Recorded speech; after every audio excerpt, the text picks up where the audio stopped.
And I think in Maine, any kind of policy or any kind of economic plan that involves a shift in community relationship or the way we care for each other, going back to that, I don't think it's a wild idea to say, we should be hiring humanities practitioners to be part of that process.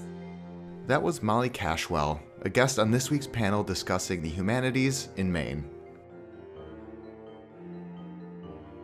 Hello and welcome back to Maine Policy Matters, the official podcast of the Margaret Chase Smith Policy Center at the University of Maine, where we discuss the policy matters that are most important to Maine's people and why Maine policy matters at the local, state, and national levels. My name is Eric Miller, and I'll be your host. Today we'll be interviewing Samaa Abdurraqib and Mollie Cashwell on the importance of the humanities in education and culture. Samaa Abdurraqib currently serves as the executive director of the Maine Humanities Council. Prior to working at Maine Humanities, Samaa held positions at the Maine Coalition to End Domestic Violence, the ACLU of Maine, and was a visiting professor of gender and women's studies at Bowdoin College. She has served on the board of several Maine-based nonprofits and has worked with many nonprofits and organizations as a contract consultant, a leadership coach, and a facilitator. Since 2017, Samaa's creative life has been focused on writing and sharing her poetry. Her recent writing can be found in Cider Press Review, Bigger Than Bravery, Black Resilience and Reclamation in a Time of Pandemic, and Writing the Land, Maine. She is the editor of From Root to Seed, Black, Brown, and Indigenous Poets Write to the Northeast, published in 2023. She is a newly certified Maine Master Naturalist and loves to spend her time exploring the woods, waterways, mountains, and birds of the unceded territory of Wabanakyak. Mollie Cashwell is the Director of Policy and Operations at the Cultural Alliance of Maine. She holds a master's degree in Arts Administration and Cultural Policy from the Institute for Creative and Cultural Entrepreneurship at Goldsmiths and spent 10 years working with cultural organizations in New York, Lisbon, London, and Berlin before returning to Maine in 2019. Mollie serves on the boards of the Mount Desert Island Historical Society and the Jessup Memorial Library in Bar Harbor. The humanities are a vital part of Maine's culture. It connects Maine's communities, empowers and gives a sense of pride and identity, and enriches Mainers' quality of life in an increasingly technology-reliant world. While humanities programs have been known to face budget barriers in favor of an emphasis on STEM education, there is hope that liberal arts and sciences are getting more recognition for their qualitative nature, their way of making meaning and building a strong collective civic life that understands our need for connection. Students in the humanities learn to hone a highly valued and transferable skills attractive to employers, especially in leadership roles. Cultural organizations such as the Cultural Alliance of Maine and the Maine Humanities Council, two nonprofit organizations, invest in programs that fall under the wide umbrella of humanities, from the arts to the study of history, poetry, literature, and languages. Supporting and promoting culture leads to diverse regional economies while bringing people together who are otherwise more geographically isolated in more remote areas of Maine. Cultural experiences also present massive opportunities, boosting local commerce, such as event spending and attracting long-term workers and visitors to more vibrant communities from the coast to rural areas. From museums and historical sites to events like concerts and festivals, people come together to experience art and grow their understanding of each other and the places they live. According to the Cultural Alliance of Maine, about 46% of Mainers reported attending some sort of cultural event in 2022, and of those 46%, the vast majority went to multiple events. This means that Mainers attended cultural events at least 2.4 million times in 2022. The reported ripple effects were wide-ranging. Quote, 70% rated belonging as one of their top impacts, followed by community collaboration at 49% and civic pride at 34%.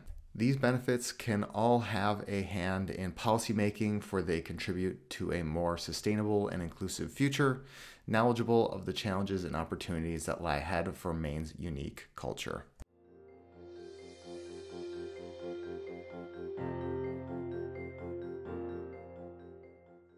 Hi, all. Thanks so much for joining us today. How have the recent advancements in technology, if at all, changed the ways we approach the humanities as a discipline? Samat, we'll start with you. Thanks, Eric. So I feel like it is probably really important to name the Triceratops in the room or or something like that, and then go on to maybe some of the less obvious responses. And so I feel like the first thing is AI, artificial intelligence. And I feel like people who are in academic institutions and research institutions might be in a different place than, say, folks who are engaged in community based humanities work or who have and don't have the resources or the space to do the kind of research. But for us humanities councils, we are grappling with like a very open-ended question about just how is it shifting the field. We don't have any real concrete answers yet. I know that there are folks who are considering the ways that artificial intelligence has changed how folks might write grant reports. It changes how folks are creating visual content. And so I feel like that's just a big Pandora's box. So we know that there are things in there, but we don't know what all those things are and how they will impact. I think about some of the changes that have been evolving over time. I know that when I was in graduate school, the digital humanities, what that was the question, like what are the digital humanities? My degrees are in literature, and I can remember that transition from thinking about holding in your hand materials to materials that are existing in a digital format. And I feel like the digital humanities have really enhance our ability to reach more audiences. It's changed accessibility. It's allowed us to archive projects or archive research or, archive histories in a completely different way that makes it more relevant and accessible to people who are coming after us. I think it's really helped shift the perception of the humanities as this like antiquated thing that is about history, that is about literature, that is about old things that for some people feel like don't have relevance. Yeah, I feel like we should start there. I think that your response is so fascinating to me because if we were having this discussion 5 years ago, even the latter part of your answer would be dominant in that people are able to learn and connect so much more because of the internet in terms of storing works of art, literature, being able to learn more music, for instance, just at your fingertips. It really is incredible. And now with generative artificial intelligence, so many proprietary questions coming to students that have to be creative and write. And if they kind of outsource that effort into a machine, then what does that mean and all of that? But I will let Mollie continue and elaborate on to your points you've already made. I think my caveat for this whole conversation with me is like, I think there's so many smart people that we should be listening to talking about the dangers and risks of AI. And for the purposes of this conversation, I think, from my perspective, I'm really interested in thinking about the ways that it can be supportive to us. So I just want to share that expressing some excitement about what it could do for us, certainly doesn't undermine the risks there. But I kind of feel like this moment with technology and the humanities, like what Samaa was saying, this whole digital humanities push was super exciting to me as well.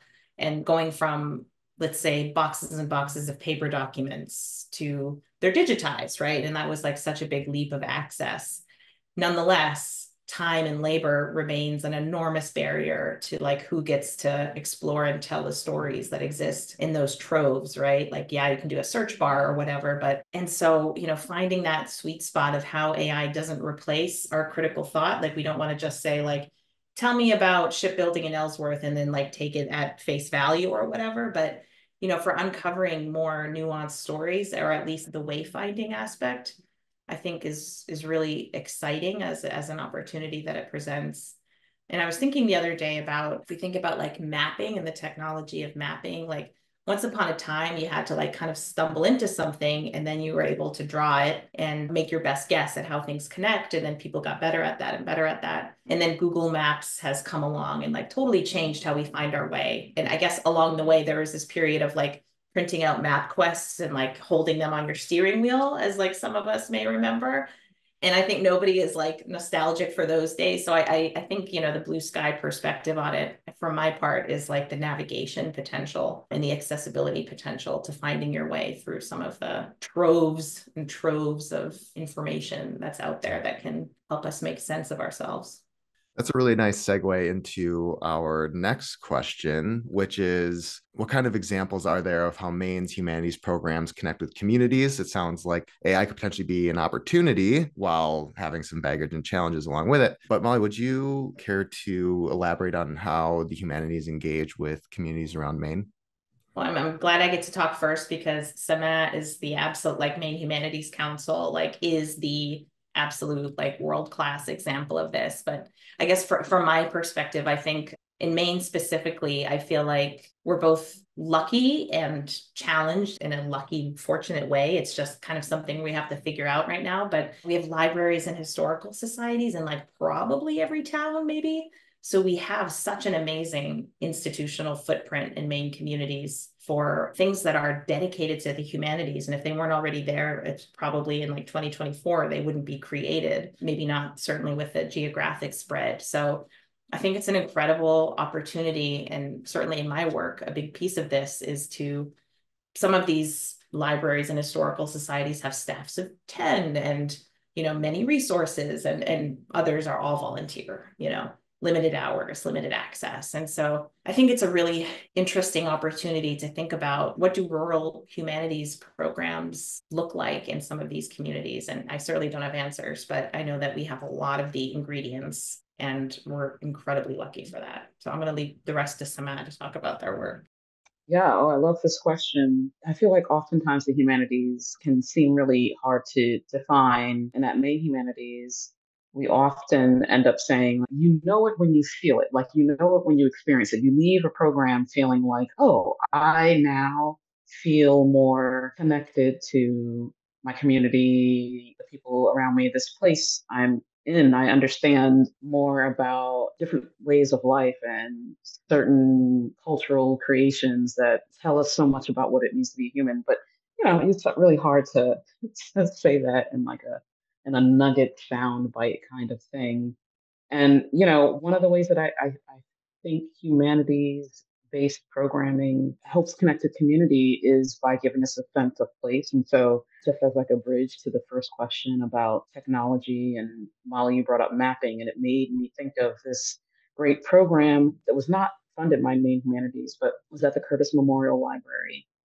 And it was a project by it's called the Scott Portage Mapping Project. It's a group of folks, some historians, some artists, some Wabanaki folks, and it's called Two-Eyed Seeing, moving through place and story at Scott. And they were looking specifically at Main Street in Brunswick, which is where I live. This is why I found it so interesting, looking at Main Street in Brunswick in particular. And it's kind of a wide road if you consider Maine small town roads. And they were looking at from the mill to McCoy Bay, and they were doing this like deep dive history to understand how Wabanaki people used to use that road and why it's this wide. And it turns out that it used to be a portage, and people used to bring their canoes, and all of this history, all this archival work, and they turned it into an interactive mapping tool, which is really, really cool because you can go to the website and you can learn more about this place and how it was originally used and conceptualized and what settlers and turned it into and what we do now. And I feel like it helps you really get a better sense of the history of a place and of the current use of a place. And I think, all sorts of humanities projects do that all over the state. So connecting to place, connecting to each other. One of our more popular programs is that we run is called a discussion project, and it's a facilitated reading group. People come together, through their organizations or through their community groups, and they choose texts to read together, and we provide them with the books or the texts, and we provide them with a facilitator, and so they can get to know people that they work with, people that they are sharing space with wherever they are in all 16 counties, and they get to talk with each other about these texts and how they connect to the text and how they see the text connecting to Maine or to the larger world.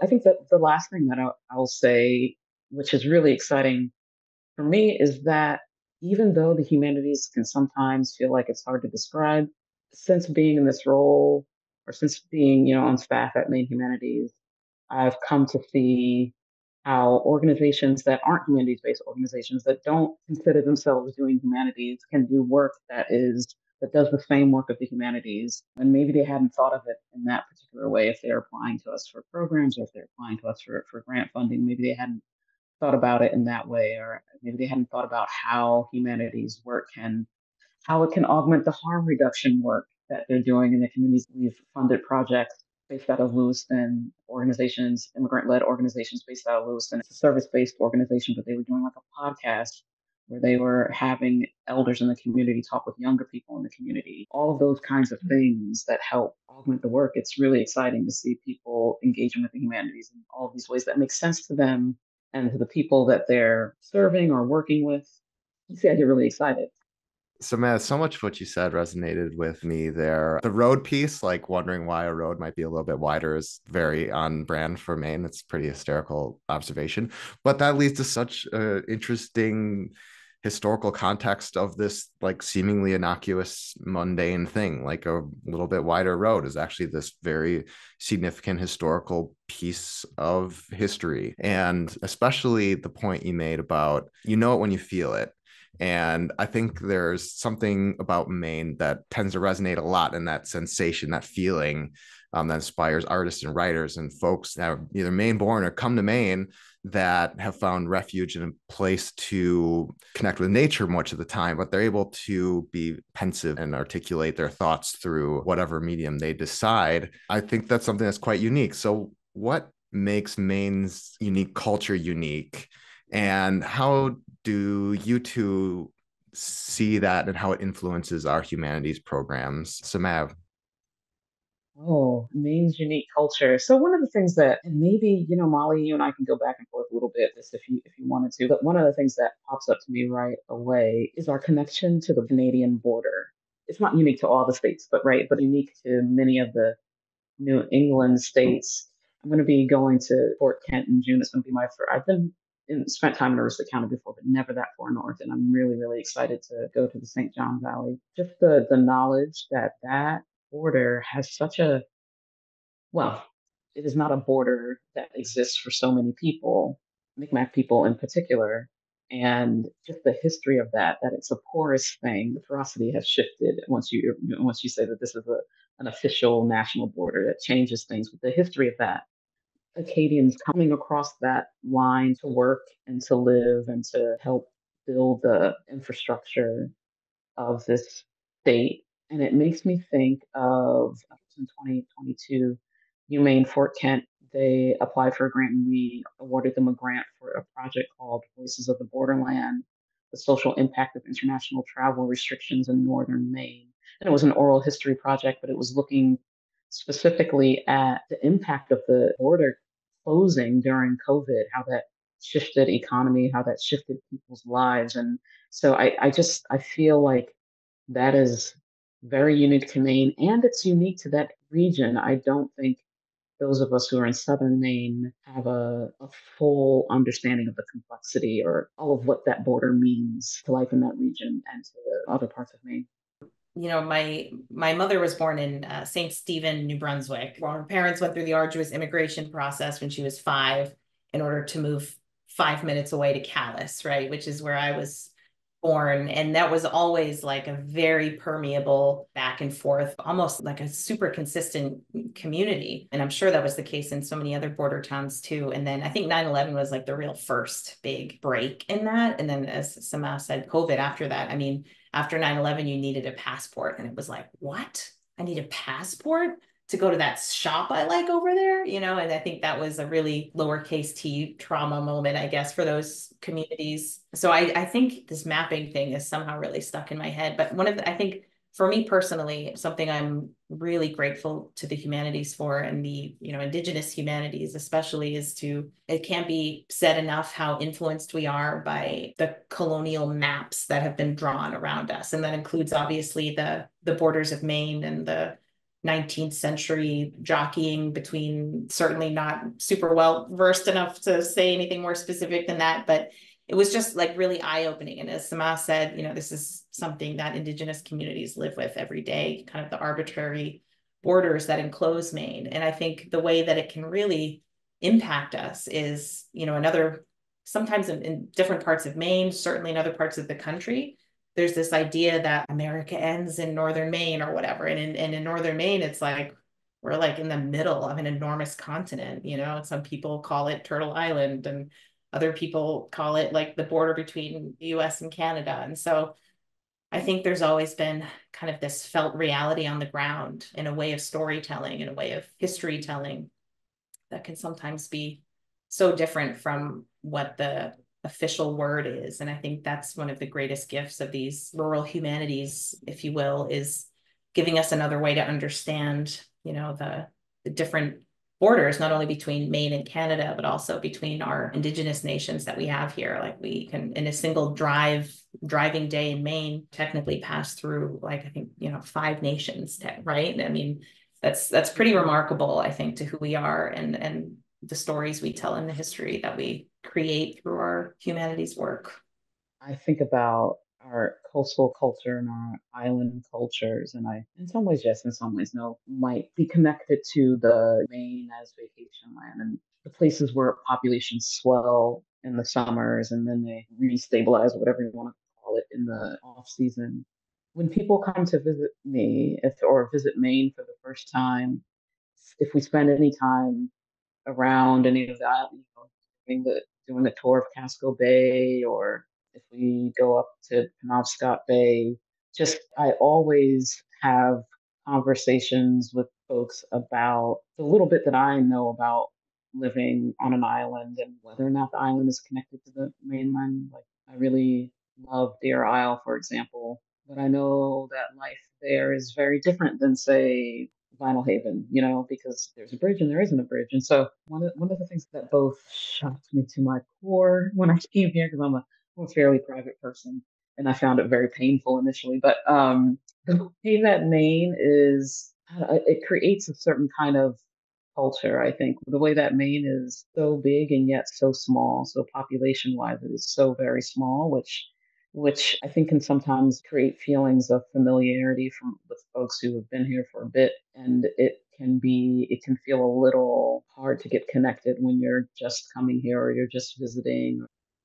Well, I want to jump off that about this kind of famous thing about Maine culture that I think you summarized really, really well. The friendliness, but then you're not quite like you're kind of from away, and then people would like plow your driveway for you, but then maybe also be skeptical of you if your license plates are from certain places, or there's like this kind of very inconsistent back and forth about, how we draw the lines around our communities. And I kind of feel like it's getting a little bit better where we don't really feel the need to flag people as not from here, quote unquote, because they're from like 3 towns over, which is something I observed in a conversation like 2 months ago, right? It's like, but it's kind of very generational kind of thing. Again, going back to how so many of the cultural institutions that we rely on today, so many of them are founded by or founded through the philanthropy, for example, of people that are coming to Maine to enjoy it for part of the year and maybe see a ton of value in it, but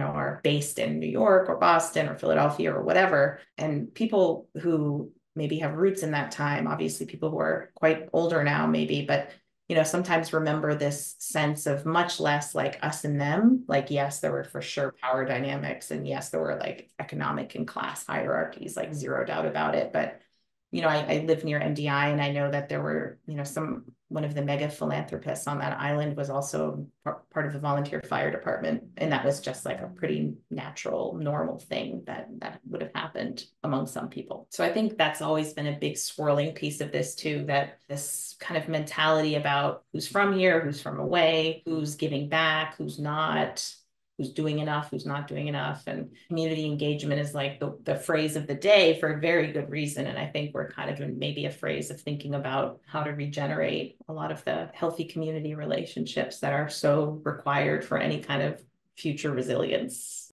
Molly, you were right on, like the way that what you picked up on and kept going with is right on. But I want to say something else that connects to the second part of the question, which was how does this influence our humanities programs? So I've been in Maine for like 14 and a half years, and through most of my nonprofit working life here in Maine, I did often get the message that there are two Maines, which meant, there's rural Maine, which I think translated into like northern Maine, and then there's, I suppose it would be urban, but I guess what urbanness looks like here, Maine. I know that not to be true. Maine has shifted the way that I think about rurality, and most folks who are coming to visit me from other places, who even if they, like my family, my immediate family is in the Midwest, we have rurality there, but when they come here, it's a whole different thing. Even the landscape, Aroostook County looks like the Midwest to me. There's just so many different Maines. Coastal Maine is so different from Western Maine, and things like rurality look different in all of those places. Things like community, the ways that communities are able to connect looks really different, and whether or not there's like a town center that shifts how people are able to connect. Poverty looks really different in all the different counties. And so I think that there are multiple Maines. What that has meant for us in terms of the way that we do our work is one thing that gets me really excited is abandoning the idea of Portland as the center. This past year, we did our public programs and two of our big public programs in Bangor, which made me so happy because I think that, if you're running a nonprofit and you're doing an event, there's this anxiety about it. But if it's not in Portland, will they come? And that's not true. You have to kind of talk yourself out of that because Maine is a very big place. And so kind of trying to, abandon that idea in terms of humanities programming, but then also just we are getting back into our outreach work so that we can better understand how communities come together, how people in the Midcoast, how they want to connect, how they're caring for each other, how can our programs augment what's already happening. And so to me, it means that you kind of have to go to those places if you can to get a better sense of what humanities programming should look like in those places. I'm really glad you're touching on this because it really is making me think about how you're getting out and getting in this programming and engaging through events in various communities around Maine. What are some of the biggest challenges and opportunities when you're trying to expand exposure to humanities around Maine? And what are some of the responses to potential like funding barriers and making sure that humanities programming can keep going in perpetuity? Cam's work basically is to think about the sustainability and capacity building for, I love this phrase you just said, Samaa. I think it was like understanding the way people take care of each other.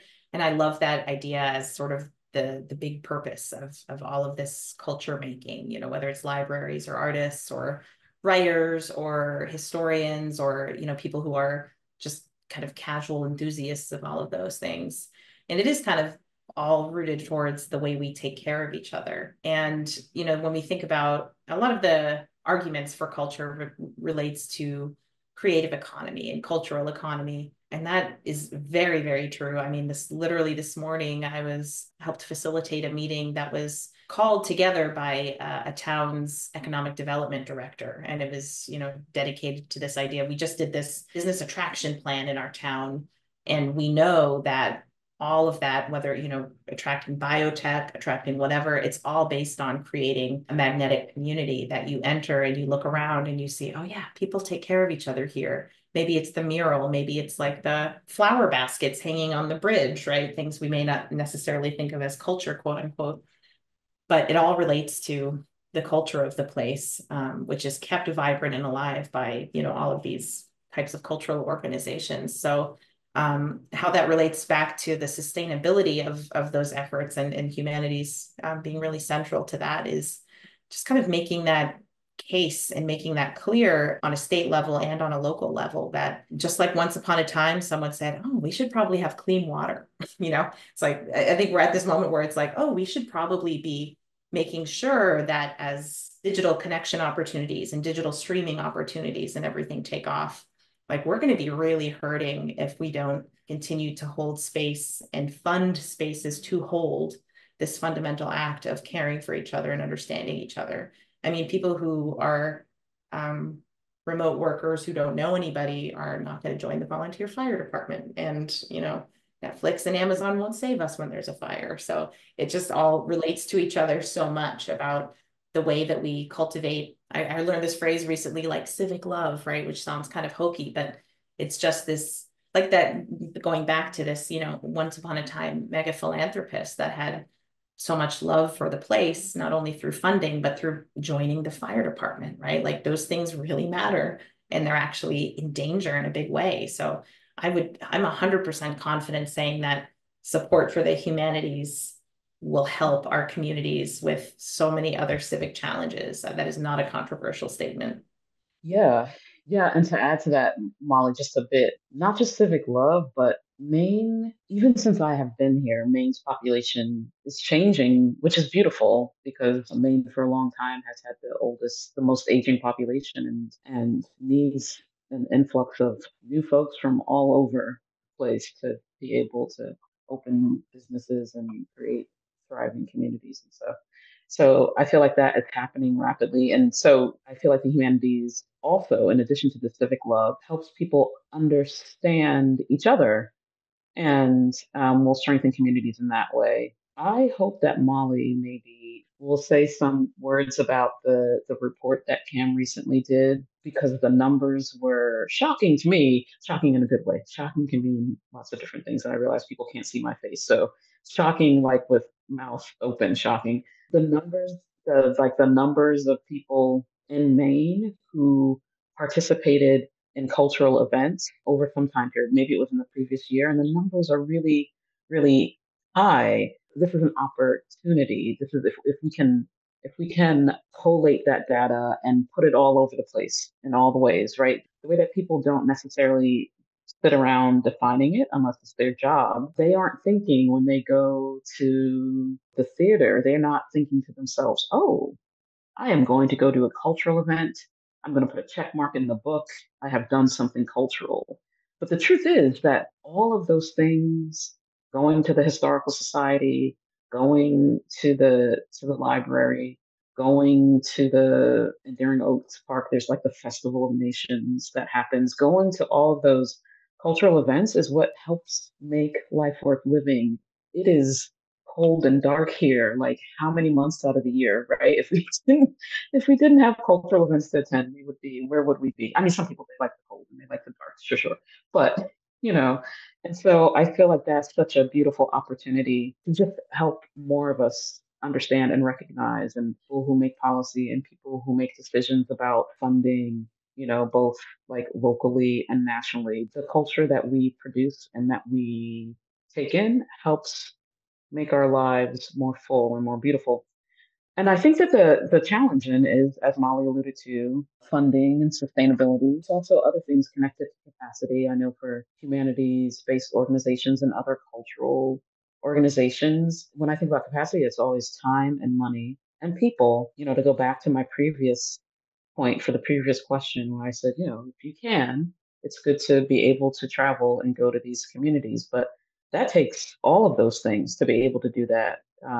Maine is a big state. You have to have folks who work for you, who have funding so that they can take their car or they can rent a car to go wherever and spend several days in a place. And that is really hard to do. So I think that those are some of the biggest challenges, particularly for some folks who are decision makers and who make policy. It can seem like there are other things like the trades is what really helps make life worth living, things that are connected to commerce in those kinds of ways. So I think shifting the narrative is both a challenge and an opportunity.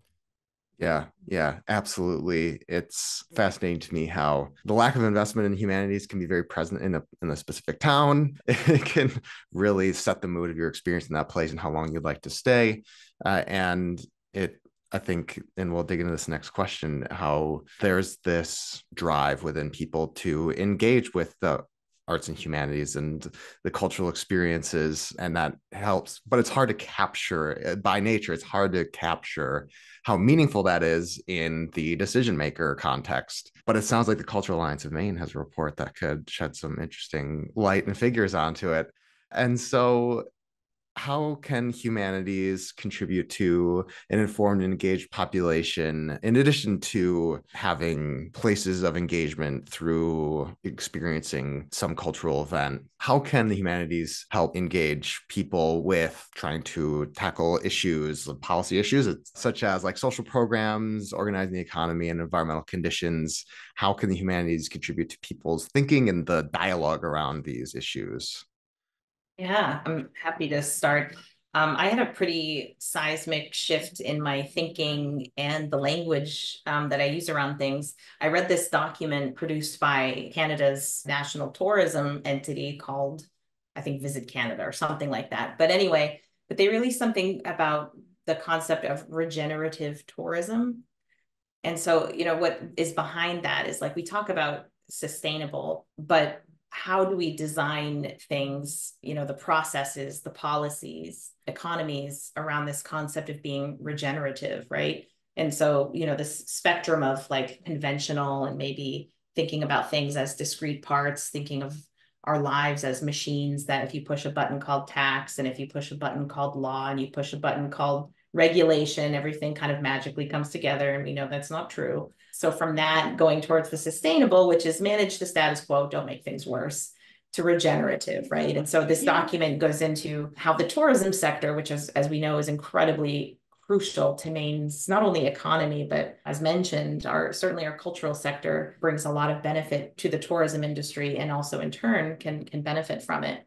But how do we design our policy and our strategies around the idea of let's bring people to a place and how does their presence there like make that place better? Not only in the sense of supporting local businesses, but just thinking in this really holistic sense. And so to really bring about that kind of policy shift, not only around tourism, but let's say around housing or climate, the work of the humanities is to just give language even to talk about stuff. I think that's like step one. You need people to be able to have like mental models that allow us to shift our thinking about things. And then we need to explore those together through conversation. There's a community forums that happen around accessory dwelling units, right? Like there's a policy, sounds good. And then, communities kind of need to marinate on it and they need to think about what do we want our community to look like. Those forums often happen in our libraries. We need to have ways to explain processes to people. I mean, the policymaking process alone is incredibly opaque. Town meeting, even the materials that we present there can sometimes feel really opaque. And so I think, the gifts of the humanities in terms of bringing historical context, bringing language, and then, when you include the arts too, like creating simple visuals that help us understand things in a way or visually represent like, here's what the housing situation was in 2000 and this is what it looked like in the winter. And then, you can show how many houses are dark in the winter now. And people don't necessarily realize that when you say a number of like, yeah, we're losing housing stock and things are unaffordable. But when you really can create visual, engaging, human scale, conversational ways to engage with things, it's not going to solve everything, but it's going to give communities the opportunity to actually think about how to change things. And then that can hopefully, if you have good elected officials representing you, trickle up into the policy levers and buttons and switches and so on. Samaa, do you have anything you'd like to add to the engagement of the general population and how the humanities influence way we approach issues? Yeah, I think Molly did such a beautiful job. The only thing I can do is really just add some, concrete examples. So I think of, the shorthand way of saying all of the beautiful things that Molly said is that the humanities adds the narrative, adds the story that helps the numbers and the data settle with us differently.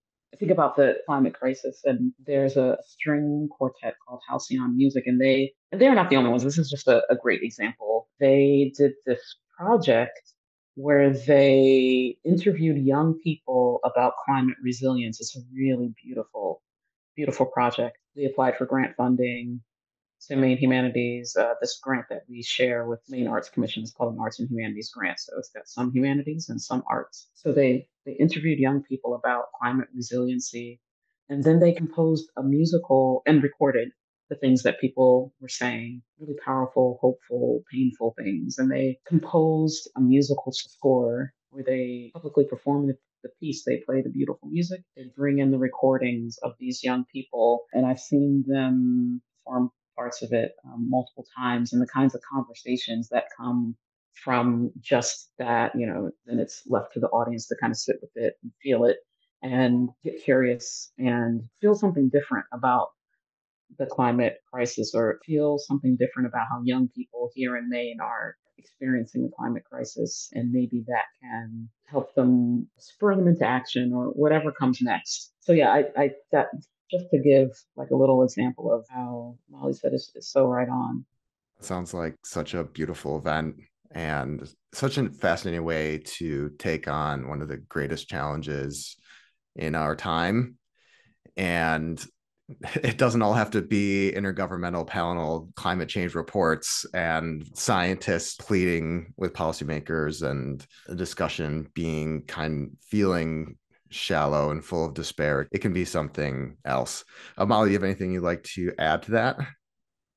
Yeah, I just want to, I think when we think about policies and the ways that, voting, right, is like kind of the classic example of our ability to influence policy, even in an indirect way. In Maine, we have a very direct policy making action on a local level called town meeting, right? But town meeting attendance is so low that it's like a minority of kind of well-organized residents can influence the budget, the decisions, the policies of their community, because often residents either are not inclined or not able to attend this one-off event. And so to the report that Samaa mentioned, we analyzed the census every year does some, I think they call it arts participation information. And it's not just about the arts, it's about libraries and outdoor recreation and things like that. But basically, it's like the leisure activities of the American public. And from that, you can see that in Maine in 2022, 68% of Maine residents engaged in some sort of local cultural activity. So I think if, I guess I should say if, not when, but if we want to make our democratic process magnetic to participation, the whole civic duty thing, the whole it's the right thing to do thing, the whole I voted sticker thing, this is not going to cut it. So I think that's an enormous crisis. And local decision making is going to be incredibly crucial. It's which waterfronts are going to be resilient to incredible storms and king tides, and which communities are going to have schools that have access to a whole wide variety of books that kids need in order to make their own decisions and have a free mindset, and which ones aren't. That's all local decision making. And so, we've kind of somewhere along the way decided that we need to make all of those things complicated, inaccessible, boring to many people, not everybody. Some of us are very nerdy and love those things, or just show up to them because they're right. But if you probably took an age survey, I think we all kind of know what it would look like at many of those local democratic processes. And there's a lot of discussion like, how do we get more young people to show up? And that's happening in boardrooms, that's happening in town meetings and town committees, fire departments. So we've got to change something. And I think we have to embrace the fact that younger people are just looking for creativity and compassion and inspiration as the driver for how we make decisions. And I think we're going to get in trouble if we don't start to integrate that into our policymaking processes.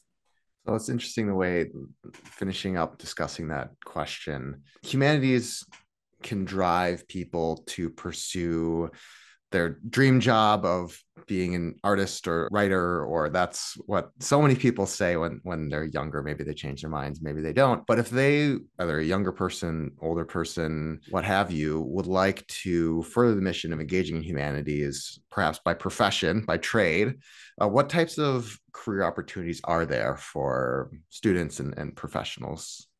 Well, Eric, so this is actually, I'll start by doing like a kind of a, did you know there was a circle? The magic of the circle. We're going to come full circle to thinking about humanities research and and technology, like technological advancement. So some of this is like fresh on my mind because we have a humanities councils across the country and in the U.S. occupied territories. We have an annual convening every year, and this year I'm on the committee that is on the subcommittee that is picking the panels. So many panels about humanities, students coming out of college, what kinds of work career opportunities are available. And it seems like the answer for many of the people who are submitting panels is doing work in the digital humanities and doing work around technology and research around artificial intelligence. So there's that. But then there's all of the really impactful and important public facing careers in the humanities at museums, at historical houses, at historical societies, at libraries, and I think that and some of those things you will need, you may need advanced degrees, and some of those things you may not need advanced degrees. We just recently at Maine Humanities, we just recently hired for a community history program, and this person has a degree in history and has spent all of his time since graduating college working in historical societies and working in historical houses and doing tours, and because it's his passion and it's what he loves and loves helping other people connect to history. And so I think that all of those careers are out there and available, and there's just a multitude of pathways to those kinds of public facing careers. Oh my gosh, the career opportunities thing is so fascinating. I think, gosh, I mean, in 2019, somebody graduating with a degree in like programming was like, world's their oyster. And 5 years later, they're like, oh, AI can do everything that I spent 4 years learning. And I'm exaggerating, obviously, but I feel like we're going back and forth between like career in the arts. What are you going to do with that? But I think the technology proof skills are, the ability to stand in a room and look someone in the eye and listen to them, or build trust with them or communicate with them. There's certain types of sense making that are inherently creative, that are not just about kind of analyzing available data. So it's going to sound like fake given the context of my job and the context of this podcast, but I think humanities are an extremely future-proof skill set. They don't necessarily result in like the series of transactions that give you a paycheck and a pension automatically. You got to find your way. I don't know what that way is going to be 5 years from now, because every 5 years ago we had no idea what was coming, and I think it's fair to say right now we also have no idea what's coming. But I think that the skill sets that are going to see us through, especially when we enter this world maybe in November, where it's like, did that candidate really say that? Or is that like a deep fake video, right? We are kind of in this era of real uncertain information landscapes. So I think the humanities, the human to human sense making process is going to be like a crucial piece of all of our industries. I think that was a great answer. It's amazing how technology it's touted as something that will universally improve condition of X, Y, or Z, but it can do some of that as well as these other things that are knock-on effects that tend to blur how beneficial it is that technological contribution is to society, where the human-human connection is like a recentering, reclarification, humanization of whatever context is at hand here. Thank you, Samaa, for bringing it full circle with bringing technology back into the discussion. Love to hear a couple thoughts from both of you about your hopes for the future of the humanities in Maine and what you all would like to know about something you're working on or your organizations are working on as we close out. Thinking about technology and outdated things as it evolves and will it be outdated, I agree with Molly. Like the humanities skills will serve us regardless. And if you want to tip into like, which I do a lot, post-apocalyptic thinking, if all the technology goes away, what do we know from all of the television, all of the books that we've read, all of the films that we've seen? Like we're going to need storytelling. We're going to need people, we're going to need culture like arts and humanities. We're going to need traveling people to reenact plays. Recently saw this great performance at the Penobscot Theater company called, or Mr. Burns, a post-electric play. And I'm not even going to say anything about it, but like we need storytelling. We need traveling people performing things. We are going to need musicians. We're going to need books. I mean, if we don't have books, we're going to need, we need, so all of those things for a very long time. It's in the humanities is at the foundation of how we connect to each other, how we communicate with each other, how we make sense of our lives and the lives of others. So that is the future.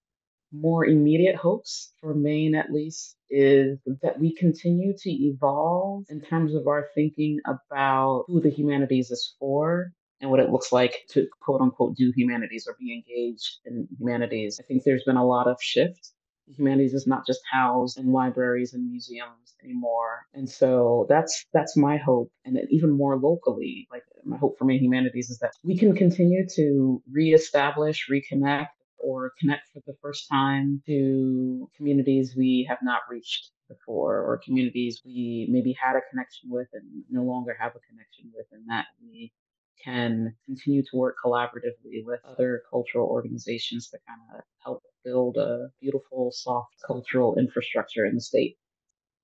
Yeah, my hope for the future. I mean, I attended the event in Bangor, one of the events that Samaa mentioned called The Big Question. And it felt like because of the topics that they brought in, which were not exclusively about the humanities, they were about many things. The feel of it, it kind of felt like something between like a family reunion and like a therapy session and a really interesting program. I literally cried in one session in the best possible way, but there was a lot of laughter too. I mean, when I think about all of the change and technological upheaval, there's going to be a lot of people that don't like that change. There's going to be a lot of people who don't like that their jobs that existed don't exist anymore. There's a lot of pain, I guess I would say, coming down the pike for one reason or another. Maybe just pain at the transition into a new kind of economy, or pain at things just not being the same as they were 20 years ago. And I think navigating that and making sure that people have a voice and they're not discarded.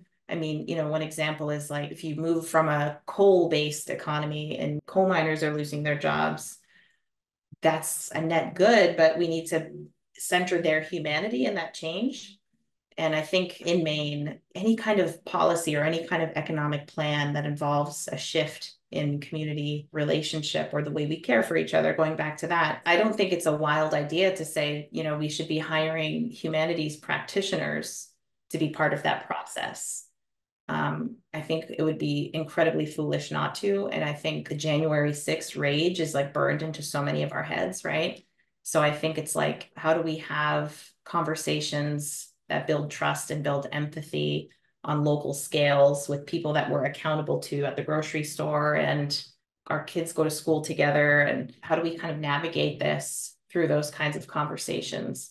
There's this quote that I love that my co-director at class shared with me that she heard somewhere, which is conflict is the soul of a relationship asking to deepen. And so if we can maybe treat incredible conflict in our political system, in our economic visions, in our different priorities, if we can just have the humanities help us treat that as a request to deepen our relationship with each other and with our communities, then we can speak our minds freely and in a healthy way and know that we're heard, and not just need to shout the loudest or have like the sassiest political sign on the yard or whatever to get our points across.